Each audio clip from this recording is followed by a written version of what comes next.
This is Gringo Junior with Hasta PV. He is the son of the late greatest comedian in Zimbabwe, Gringo. Saka nasitoda mbonoti Gringo Junior wacho makomedi ake ari kumafambisa sei. Yo mudhara chati vari kutsvaga toilet musango.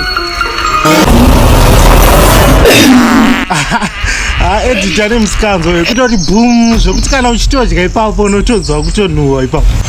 Waiyo mudhara Gringo Junior wabva wasvika. What problem? Iyo mudhara yochi autonyatsondiudza kuti zvinhu zvako ndezei. Tora zvinhu zvako izvo mudhara. Akwadzitora zvinhu zvako zvawasendeka. Kwakuya panapo ndopaona panoitira kuti uite manyu wako apo. Pakanzi no trespass.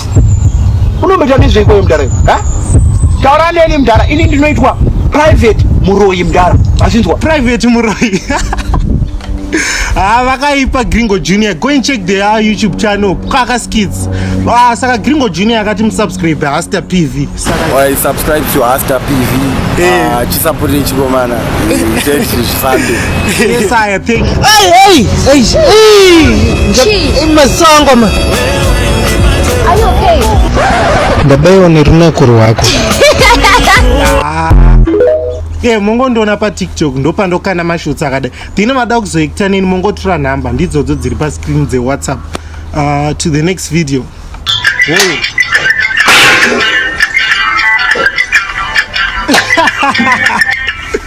Musikana uyu akaipa akangoramba achingotamba like nothing has ever happened.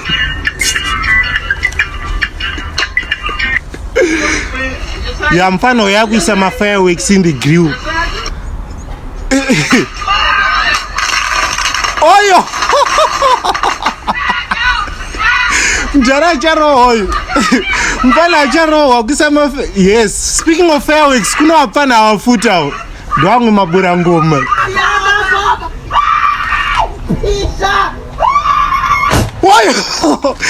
Fana Mhosva chibalance yakaita akabva akanda lighter umo mpanje kuti akande fireworks obvatiza ne fireworks naro obvarisiya padoors kanga akuchikobuda padoor cho not fireworks ripa. Apana pajosa vakaipa. Iwe ndara akwati uyo.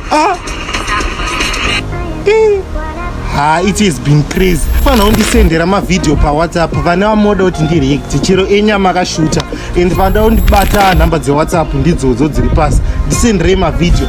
Hasta akafamba makilomita baba. Hasta akafamba makilomita baba.